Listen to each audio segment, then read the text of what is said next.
வணக்கம். தமிழ்நாட்டின் வாசல் வர வந்துட்ட பேராபத்தை பற்றி நேற்று நான் வீடியோவில் சொல்லியிருந்தேன். டீலிமிட்டேஷனுங்கிற பேரில் தனது லிமிட்டை தாண்டி பாஜக அரசு தமிழ்நாடு உள்ளிட்ட தென் மாநிலங்களை வஞ்சிக்குது. வட மாநிலங்களுக்கு அரசியல் வலிமையை மேலும் வாரி வழங்குகிற மாதிரியோ, தென் மாநிலங்கள் அரசியல் வலிமையை இழப்பது மாதிரியோ நடந்தால் தமிழ்நாடு பார்த்துக்கிட்டு சும்மா இருக்காது. ஒவ்வொரு குடும்பமும் தெருவுக்கு வந்து போராடும்னு சொல்லியிருந்தேன். யார் நல்லது சொன்னாலும் கேட்காத ஒன்றிய பாஜக அரசு இதையும் கேட்கல. சட்ட திருத்தம் கொண்டு வந்து நாடாளுமன்றத்தில் தமிழ்நாட்டின் குரலை ஒடுக்க பார்க்குறாங்க. நாளைக்கு கொண்டு வரப்போகிற சட்ட திருத்தத்தால் வட மாநிலத்துக்கும் தென் மாநிலத்துக்குமான உறுப்பினர்கள் எண்ணிக்கை வேறுபடும். சும்மா பெயரளவுக்கு தமிழ்நாடு உள்ளிட்ட தென் மாநிலங்களுக்கு தொகுதி அதிகரிக்கணும்னு சொல்லிட்டு அவங்களுக்கு சாதகமான வட மாநிலங்களுக்கு மிக மிக கூடுதலாக தொகுதிகளை அதிகரித்து நம்ம தென் மாநிலங்களின் பிரதிநிதித்துவமே தேவை இல்லை என்ற நிலைமையை கொண்டு வர போகிறாங்க.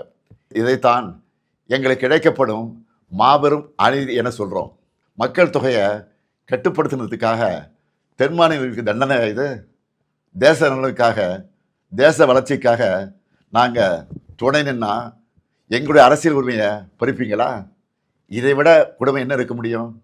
பிரதமர் மோடி அவர்களே, தமிழர்களையும் தென் மாநில மக்களையும் இரண்டாந்தர குடிமக்களாக பார்க்குறீங்க. டெல்லி பாஜகவுக்கு தமிழர்கள் யாருன்னு காட்ட வேண்டிய நேரம் வந்துருச்சு.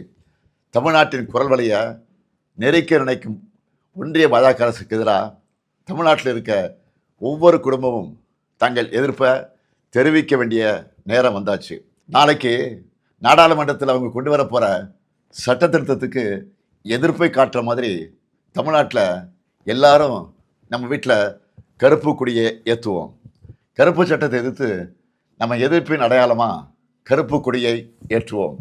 இந்தியாவை இருண்ட காலத்திற்கு அழைச்சிட்டு போகிற எதேச்சதிகார பாஜக அரசுக்கு எதிராக கருப்பு கொடி ஏற்றுவோம். இது தமிழ்நாட்டுக்கும் டெல்லிக்குமான தேர்தல் என நான் சொன்னதை பாஜக தொடர்ந்து நிரூபிக்குது. நான் சொன்னதோட உண்மையான அர்த்தத்தை பாஜகவே உணர்த்திடுச்சு. அவங்களுக்கு தமிழ்நாடு முன்னேறக்கூடாது, தமிழ்நாட்டை சார்ந்தவங்க குரல் கூட நாடாளுமன்றத்தில் ஒழிக்கக்கூடாது. அதுக்கான சதி திட்டத்தை சட்டமாகவே கொண்டு வராங்க. சதியை எப்படி சட்டமாக ஏற்க முடியும்?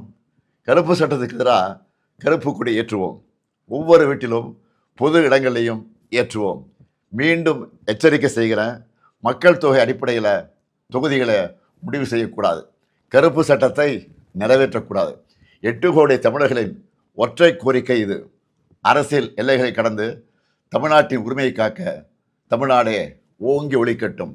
தமிழ்நாடு போராடும், தமிழ்நாடு வெல்லும். வெல்வோம் ஒன்றாக.